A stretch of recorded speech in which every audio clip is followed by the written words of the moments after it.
जय संतोषी माता। आइए दोस्तों, आज सुनते हैं संतोषी माता व्रत की कथा। शुक्रवार व्रत कई तरीके से किया जाता है। कोई शुक्रवार व्रत माँ वैभव लक्ष्मी का करते हैं तो कोई माँ संतोषी का करते हैं। तो चलिए दोस्तों, आज मैं आप सभी को माँ संतोषी के व्रत की विधि और कथा के बारे में बताऊंगी। माँ संतोषी धन व ऐश्वर्य प्रदान करने वाली हैं तथा घर में संतोष पैदा करने वाली हैं। जिस मनुष्य के जीवन में घर में सुख व संतोष हो, वह अल्पता में भी वैभव का अनुभव करता है और जीवन आनंद से व्यतीत करता है। तो चलिए दोस्तों, अब हम जानते हैं माँ संतोषी के व्रत की विधि। एक चौकी लें और उस पर लाल रंग का वस्त्र बिछा लें और माँ संतोषी की प्रतिमा स्थापित करें। प्रतिमा के सामने एक कलश जल से भरकर उस पर एक कटोरी रखें और उसमें गुड़ और चना प्रसाद के रूप में लें। कथा सुनते समय हाथ में कुछ गुड़ चना लें और कथा सुनते हुए जय माँ संतोषी बोलें। माँ संतोषी की दीपक जलाकर धूप दीप दिखा करके पूरे आनंद के साथ पूजा करनी चाहिए।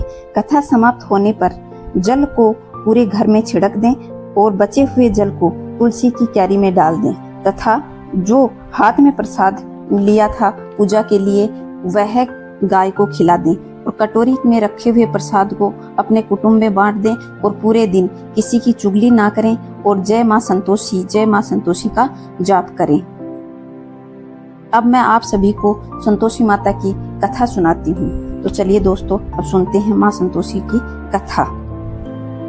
एक बुढ़िया थी, उसके 7 पुत्र थे। 6 कमाने वाले और 1 निकम्मा था। बुढ़िया माँ 6 पुत्रों की रसोई बनाती, भोजन कराती और पीछे से जो कुछ बचता वह 7वें को दे देती। परंतु वह बड़ा भोला था, मन में कुछ भी विचार नहीं करता।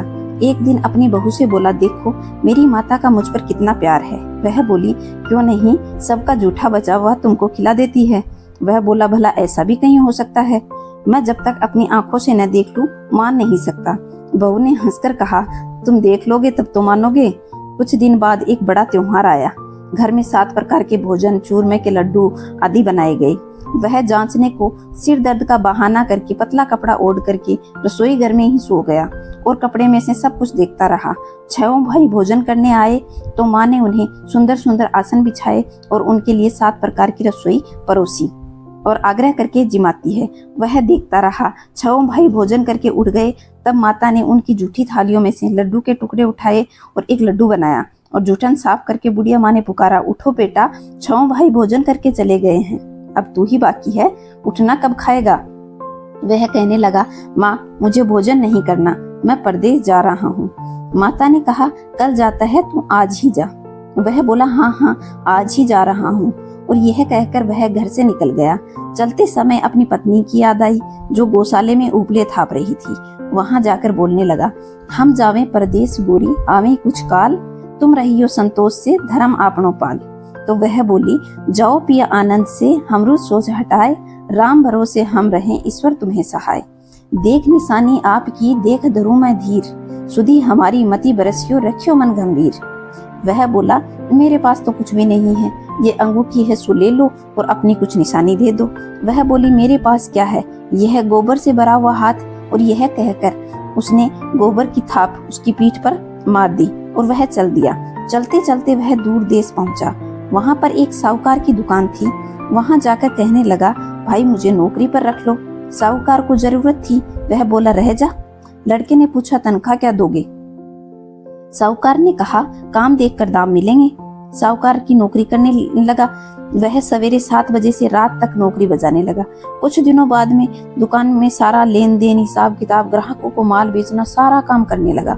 साहूकार के 7-8 नौकर थे, वे सब चक्कर खाने लगे। यह तो बहुत होशियार बन गया है। सेठ ने भी काम देखा और 3 महीने में आधे मुनाफे का हिस्सेदार बना दिया और 12 महीने में वह नामी सेठ बन गया और मालिक सारा कारोबार उस पर छोड़कर बाहर चला गया। अब बहू पर क्या बीतती है वह सुनो। सास ससुर उसे दुख देने लगे। सारी गृहस्थी का काम करके वह लकड़ी लेने जंगल में भेजती। इस बीच घर में की रोटियों में से जो भूसी निकलती थी उसकी रोटी बनाकर रख दी जाती और फूटे नारियल के खोपरे में पानी। इस तरह दिन बीतते रहे। एक दिन वह लकड़ी लेने जा रही थी। रास्ते में बहुत सी स्त्रियां संतोषी माता का व्रत करते दिखाई दी। वह वहां खड़ी होकर कथा सुनकर बोली, बहनों, यह तुम किस देवता का व्रत करती हो और इसे करने से क्या फल मिलता है? इस व्रत के करने की क्या विधि है? यदि तुम अपने इस व्रत का विधान मुझे समझाकर कहोगी तो मैं तुम्हारा एहसान मानूंगी। तब उनमें से एक स्त्री बोली, सुनो, यह संतोषी माता का व्रत है। इसे करने से निर्धनता, दरिद्रता का नाश होता है और लक्ष्मी आती है। मन की चिंताएं दूर होती हैं, घर में सुख संपत्ति मिलती है, मन को प्रसन्नता मिलती है और शांति मिलती है। नी पुत्र को पुत्र मिलता है, प्रीतम बाहर गया हो तो जल्दी आवे, कंवारी कन्या को मन पसंदी वर मिलता है। राजद्वार में यदि कोई मुकदमा बहुत दिनों से चल रहा हो तो वह खत्म हो जाता है। सब सुख तरह से सुख और शांति मिलती है। घर में धन जमा हो जाता है, पैसा जायदाद का लाभ होता है, रोग दूर हो जाते हैं, जो कुछ मन में कामना हो सब संतोषी माता की कृपा से पूरी हो जाती हैं। इसमें कोई संदेह नहीं है। वह पूछने लगी, यह व्रत कैसे किया जावे? अगर यह भी बता दोगी तो आपकी बड़ी कृपा होगी। स्त्री कहने लगी, 1.25 रुपए का गुड़ चना ले, इच्छा हो तो 5.25 रुपए का ले, वरना श्रद्धा हो तो 11.25 रुपए का ले। सहूलियत अनुसार बिना परेशानी श्रद्धा भाव से जितना हो सके उतना सवाई ले। 1.25 रुपए, 5.25 रुपए और इससे ज्यादा शक्ति भक्ति के अनुसार ले। हर शुक्रवार निराहार रहकर कथा कहना सुनना, इसके बीच में कर्म नहीं टूटना चाहिए। लगातार नियम का पालन करते रहना चाहिए। सुनने वाला कोई न मिले तो घी का दीपक जलाकर उसके आगे जल का पात्र रख ले और कथा कहना, परंतु नियम नहीं टूटना चाहिए। जब कार्य सिद्ध न हो तब तक नियम का पालन करें और कार्य सिद्ध हो जाने पर व्रत का उद्यापन करें। 3 मास में माता अवश्य फल पूरा करती है और यदि किसी के खोटे ग्रह हो तो माता 1 वर्ष में तो अवश्य ही कार्य सिद्ध करती है। कार्य सिद्ध होने के बाद उद्यापन करना चाहिए, बीच में नहीं। उद्यापन में 2.5 सेर आटे का खाजा लें और परिणाम से कोई खीर बनाएं। चने का साग लें और 8 लड़कों को भोजन कराना चाहिए। जहां तक मिले देवर जेठ भाई बंधु कुटुंब के लड़के लेने चाहिए और न मिले तो रिश्तेदार और पड़ोसियों के लड़के बुलाने चाहिए। उन्हें भोजन कराना चाहिए और यथाशक्ति दक्षिणा देना चाहिए। नियम पूरा करें और उस दिन घर में कोई खटाई न खावे। यह सुनकर बुढ़िया के लड़के की बहू चल दी और रास्ते में लकड़ी के बोझ को बेच दिया और उन पैसों से गुड़ चना ले माता के व्रत की तैयारी करने लगी। सामने मंदिर देखा तो वह पूछने लगी कि यह मंदिर किसका है? सब कहने लगे, यह माता संतोषी का व्रत है, मंदिर है। यह सुन माता के मंदिर में जाकर चरणों में लौटने लगी और दीन होकर विनती करने लगी, हे माँ, मैं निपट मूर्ख हूँ, व्रत के नियम और विधि कुछ नहीं जानती, मैं बहुत दुखी हूँ। हे माता जगजननी, मेरे दुख दूर कर, मैं तेरे शरण में आई हूँ। माता को दया आई और एक शुक्रवार बीता। दूसरे शुक्रवार को उसके पति का पत्र आया और तीसरे शुक्रवार को उसका भेजा हुआ पैसा आया। यह देखकर जेठानी मुंह सिकोड़ने लगी, इतने दिनों बाद पैसा आया है, इसमें क्या बड़ाई है? लड़के ताने मारने लगे, काकी के पास तो अब पत्र आने लगे हैं, रुपया आने लगा है, अब तो काकी की भी खातिर बढ़ेगी, अब तो काकी बुलाने से भी नहीं बोलेगी। बेचारी सरलता से कहती है, भैया पत्र आवे रुपये आवे, ये तो हम सबके लिए अच्छा है। ऐसा कहकर आंखों में आंसू भरकर माँ संतोषी के मंदिर में जाकर माता के चरणों में गिरकर रोने लगी। माँ, मैंने तुमसे पैसा नहीं मांगा, मुझे पैसों से क्या काम है, मुझे तो मेरे सुहाग से काम है, मैं तो अपने स्वामी के दर्शन और सेवा मांगती हूँ। तब माता ने प्रसन्न होकर कहा, जा बेटी, तेरा स्वामी जल्दी आएगा। यह सुन वह खुशी से बावली होकर घर में काम करने लगी। माँ संतोषी को विचार आया कि इस भोली पुत्री को मैंने कह तो दिया है कि तेरा पति जल्दी आवेगा, लेकिन आवेगा कहाँ से? उसे तो स्वप्न में भी याद नहीं है, उसे याद दिलाने मुझे जाना पड़ेगा। इस तरह है माता बुढ़िया के बेटे के स्वप्न में जाकर कहीं प्रकट होकर कहने लगी, साहूकार के बेटे, सोता है या जागता है? वह बोला, माता सोता भी नहीं हूँ और जागता भी नहीं हूँ, बीच में ही हूँ, कहो क्या आज्ञा है? माँ कहने लगी, तेरे घर बार कुछ नहीं है क्या? वह बोला, मेरा सब कुछ है माँ, माँ बाप भाई बहन बहू, क्या कमी है? माँ बोली, भोले पुत्र, तेरी स्त्री घोर कष्ट उठा रही है, माँ बाप उसे दुख दे रहे हैं, वह तेरे लिए तरस रही है, तो उसकी सुधि ले।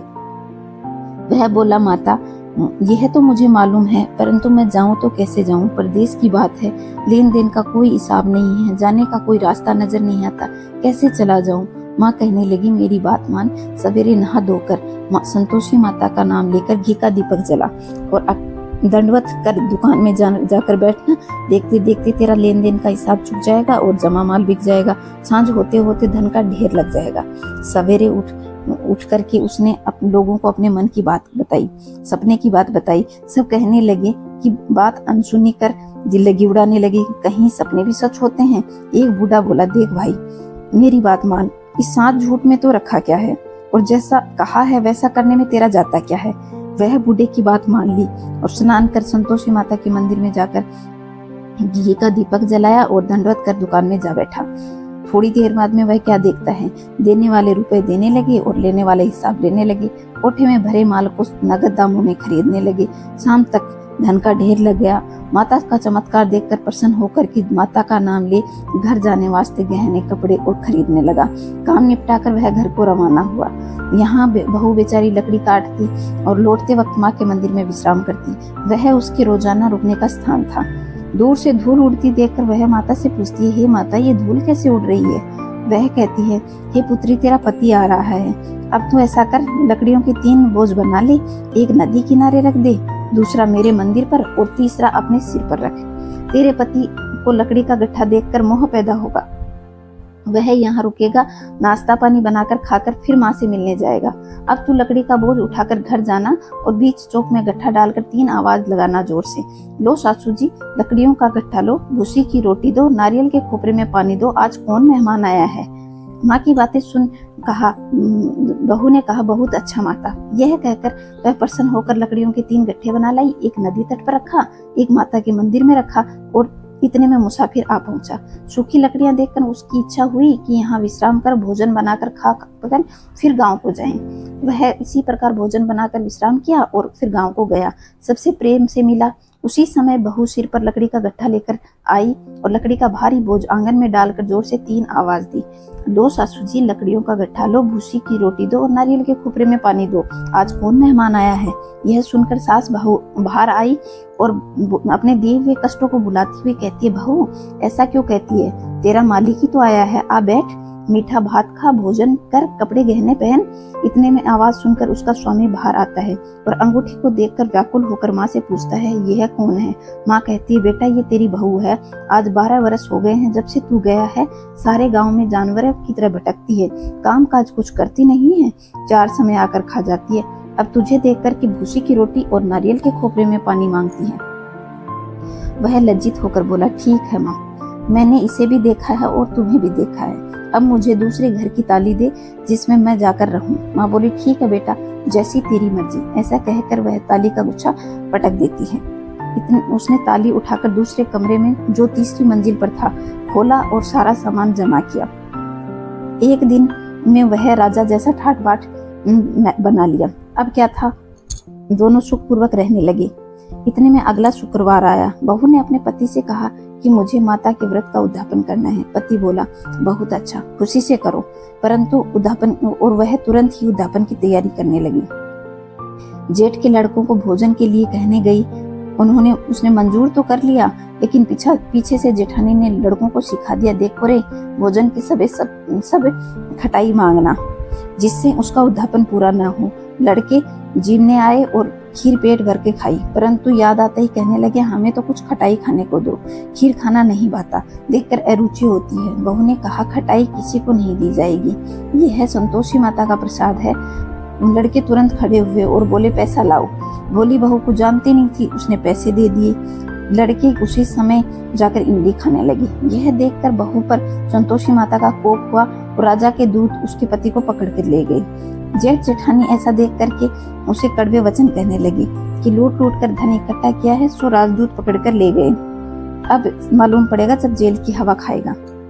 बहू को यह वचन सहन नहीं हुए और वह रोती बिलखती माता के मंदिर में गई कि हे माता, तुमने ये क्या किया, अब हंसाकर रुलाने क्यों लगी। माता बोली, पुत्री, तूने मेरा उद्यापन भंग किया है, इतनी जल्दी सब बातें भुला दी। वह कहने लगी, माता भूली तो नहीं हूँ और न ही कुछ अपराध किया है, मुझे तो लड़कों ने भूल में डाल दिया और मैंने भूल से उन्हें पैसे दे दिए, मुझे क्षमा कर दो। तब माँ बोली कि ऐसी भूल होती है कहीं। वह बोली, माँ मुझे माफ कर दो, मैं फिर से तुम्हारा उद्यापन करूंगी। माँ बोली, अब भूल मत करना। वह बोली, अब भूल न होगी। माँ बोली अब बताओ वह कैसे आएंगे। माँ बोली जा पुत्री, तेरा पति तुझे रास्ते में आता मिलेगा। वह घर को चली। राह में उसका पति आता मिला। उसने पूछा कि तुम कहाँ गए थे। तब वह कहने लगा, इतना धन कमाया है, राजा टैक्स मांग रहा था, वह ही भरने गया था। वह प्रसन्न होकर बोली, भला हुआ, अब घर चलो। फिर अगला शुक्रवार आया। वह बोली, मुझे माता का उद्यापन करना है। पति ने कहा, करो। वह फिर जेठ के लड़कों को भोजन के लिए कहने लगी। जेठानी ने एक दो बातें सुनाई और लड़कों को सिखा दिया कि तुम पहले की जैसे खटाई मांगना। लड़के कहने लगे, हमें तो खीर खाना नहीं भाता, जी बिगड़ता है, कुछ खटाई खाने को दो। वह बोली, खटाई तो नहीं मिलेगी, आना है तो आओ।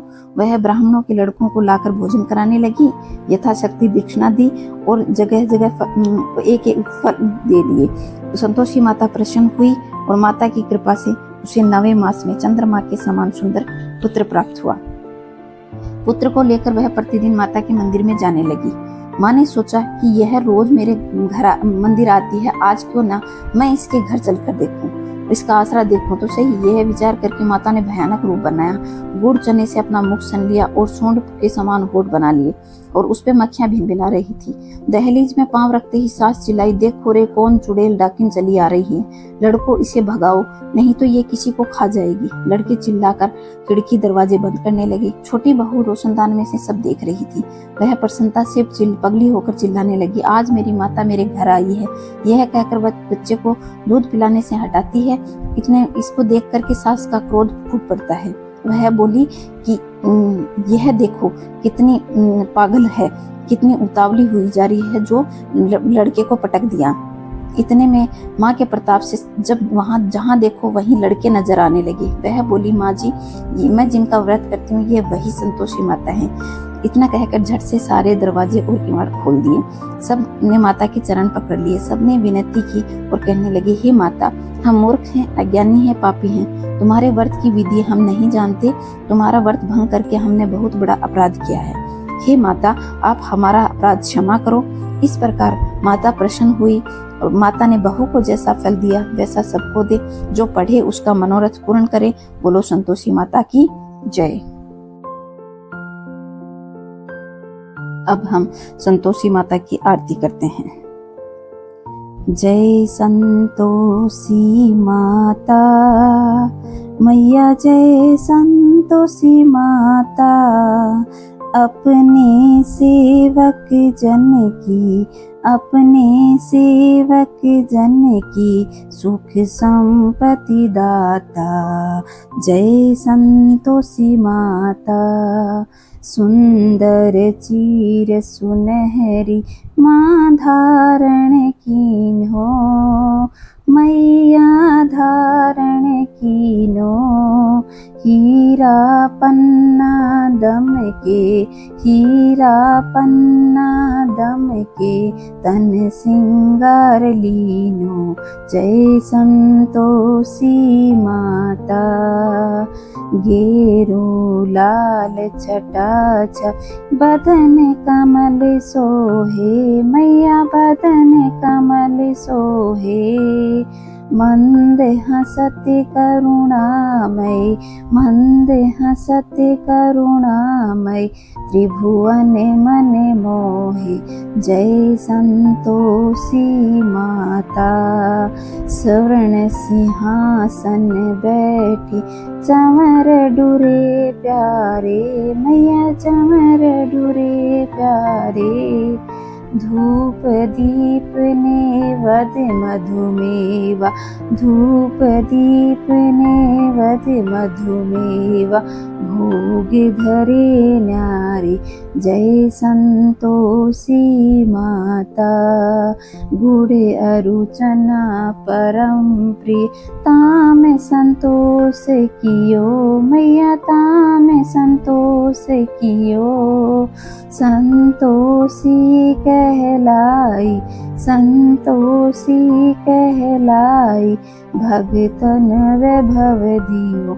जय संतोषी माता, सुख शुक्रवार प्रिय मानती आज दिवस सोही, मैया आज दिवस सोही। भक्त मंडली छाई, भक्त मंडली आई, कथा सुनत मोही, जय संतोषी माता। मंदिर जगमग ज्योति, मंगल ध्वनि छाई, मैया मंगल ध्वनि छाई। विनय करे हम बालक, विनय करे हमें बालक, चरणन सिर नाई, जय संतोषी माता। भक्ति भावमय पूजा अंगीकृत कीजे, मैया अंगीकृत कीजे।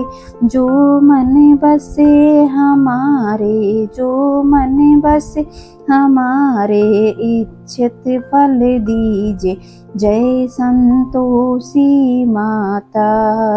दुखी दरिद्र रोगी संकट मुक्त किए, मैया संकट मुक्त किए। बहुधन धान्य भरे घर, बहुधन धान्य भरे घर, सुख सौभाग्य दिए, जय संतोषी माता। ध्यान धरो जन जो नर तेरो, मन वांछित फल पायो, मैया मन वांछित फल पायो। पूजा कथा श्रवण कर, पूजा कथा श्रवण करे, घरे आनंद आयो, जय संतोषी माता। शरण गहे की लज्जा रखियो जगदम्बे, मैया रखियो जगदम्बे। संकट तू ही निवारे, संकट तू ही निवारे, दयामयी माँ अम्बे, जय संतोषी माता। संतोषी माँ की आरती जो कोई नर गावे, मैया प्रेम सहित गावे। रिद्धि सिद्धि सुख संपत्ति जी भर के पावे, जय संतोषी माता, जय संतोषी माता। मैया जय संतोषी माता। अपने सेवक जन की, अपने सेवक जन की, सुख संपत्ति दाता, जय संतोषी माता। बोलो संतोषी मैया की जय। अगर दोस्तों आप सभी को यह वीडियो पसंद आया हो तो लाइक शेयर और सब्सक्राइब करें और मेरे साथ प्रेम से बोलें जय संतोषी माँ।